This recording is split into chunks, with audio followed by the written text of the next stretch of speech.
Dhe bëhet fjalë për zona që u përkasin 6 qarqeve, qarku të Shkodrës, të Kukësit, të Dibrës, Elbasanit, Beratis dhe të Korçës. Natyrisht, fillimi i kësaj iniciative vjen momentin e dur, në kohën e dur, pasi ju e dini të nderuar zonjë dhe zotëri që bujësia shqiptare zhvillohet në 2 binarë.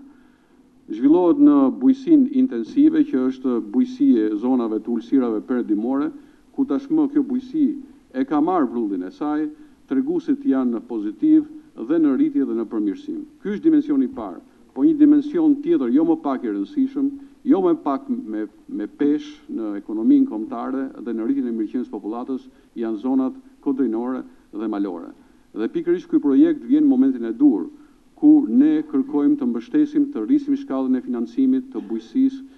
të agroturizmit pikërisht në këto zona. Dhe ky projekt që ne kemi rastin ta fillojmë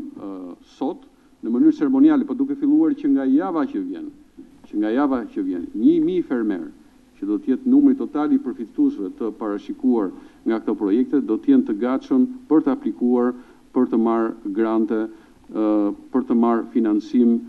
për aktivitetet e tyre në fushën e bujësisë dhe të agroturizmit. Dhe këtu bëhet fjalë për financime që shkojnë direkt në fermë, për ata fermerë që synojnë të aktivizojnë, të përmirësojnë, të ristrukturojnë fermën, dhe masa e financimit për këta fermerë në 3 zinxhirët e vlerës që ne kemi përzgjedhur, që janë baktitë e imta, drurët frutor, arorët dhe bimët aromatike dhe mjekësore, masa e përfitimit